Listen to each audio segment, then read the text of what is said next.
जिस जगह पर मौजूद है वहां आसपास आप क्या कुछ देख पा रही हैं? क्योंकि बीजेपी का कहना यही है कि गुजरात की राजनीति में उनका कोई भी राजनीतिक प्रतिद्वंदी नहीं है, यहां पर केवल मोदी और अमित शाह हैं। देखिए रितिका, ये रवायत रही है कि जब तक नतीजे नहीं आ जाते हैं हर पार्टी यही ताल ठोकती है और यही कहती रहती है कि हमारी जीत होगी। तो उस लिहाज से फिलहाल गुजरात के अंदर भी यही दिखाई दे रहा है। आम आदमी पार्टी हार मानने को तैयार है।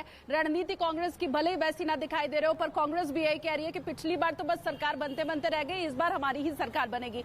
बीजेपी, जिसका एक छत्र राज अभी तक रहा है गुजरात के अंदर, वो ये कह रही है कि एक बार फिर से इतिहास को दोहराया जाएगा और अपने ही रिकॉर्ड को तोड़ते हुए एक नया कीर्तिमान, एक नया रिकॉर्ड हम बनाएंगे। फिलहाल कांग्रेस दफ्तर के बाहर मैं मौजूद हूं। जैसा आपने पूछा था कि माहौल क्या है, तो वो आपको बता दूं, कांग्रेस दफ्तर के बाहर इस वक्त मैं मौजूद हूं। मीटिंग हर जगह शुरू हो चुकी है और सबसे महत्वपूर्ण क्योंकि इसलिए भी कि अब जबकि चुनावी तारीखों का ऐलान हो जाएगा तो फिर उसके बाद पार्टियों का काम ये रह जाता है कि वो अपने अपने उम्मीदवारों के नामों की घोषणा करें और उसके लिए मंथन करें। हाँ, इतना जरूर है कि पिछली बार का जो विधानसभा चुनाव हुआ था उसमें बीजेपी का अब तक का सबसे खराब प्रदर्शन रहा था। 99 सीटों पर वो सिमटी थी। वो जो दहाई से निकलकर और फिर सैकड़ा पार करना होता है, वहां तक पहुंच पाई नहीं थी बीजेपी।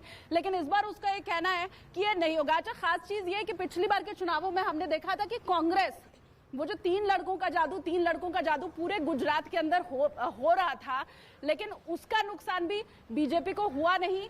सीटें कम जरूर आई, लेकिन वोट प्रतिशत की अगर हम बात करें तो 49% से ज्यादा बीजेपी के खाते में गया था पिछली बार वोट। तो उस लिहाज से कांग्रेस को इस बार रणनीति और ज्यादा तेज करनी होगी और बेहतर बनानी होगी। मेरे सहयोगी रीमा भी इस वक्त मेरे साथ जुड़ी हुई है, जो कि दिल्ली में मौजूद हूं। तो यहाँ अहमदाबाद से और गुजरात का हाल तो मैंने आपको पहुंचाया। अब दिल्ली में क्या कुछ चल रहा है, असल रणनीति उधर भी बनती है। रीमा का मैं रुख करती हूँ। Over to you Reema.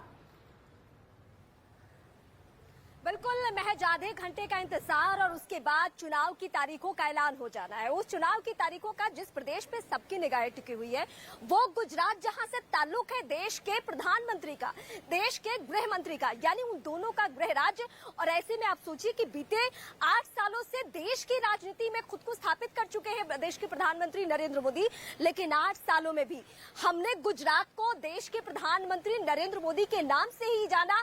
और जब वहां पे विरोधी भी कोई सवाल उठाना हो या किसी को तारीफ करना हो तो वो दोनों ही सूरत में देश के प्रधानमंत्री मोदी का ही जिक्र करते हैं। तो ऐसे में ये चुनाव कितना दिलचस्प है ये सबको मालूम है और उसी चुनाव की तारीख का ऐलान होने जा रहा है। जो अभी तक सारे फैक्ट्स रहे हैं उसके मुताबिक 2 फेज में चुनाव होना है, ये तय है। चुनाव परिणाम की जो तारीख होगी वो हिमाचल प्रदेश और गुजरात की सेम होगी, संभवतः इसी तरीके की खबर है। ये सब तो बातें बहुत ही सामान्य है, लेकिन मैं अपने दर्शकों को बड़े कैनवास पे ले जाके समझाना चाहती हूँ कि क्यों गुजरात का चुनाव बहुत ज्यादा मायने रखता है। साल 2022 का ये 2 महीना बचा हुआ है, यानी नवंबर और दिसंबर।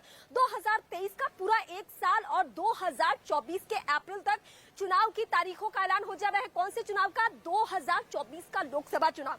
यानी ये 1.5 साल पहले जो चुनाव हो रहा है वो कितना मायने रखता है आप समझ सकते हैं, क्योंकि ये इसको आप लोकसभा चुनाव के रिहर्सल के तौर पे भी देख सकते हैं।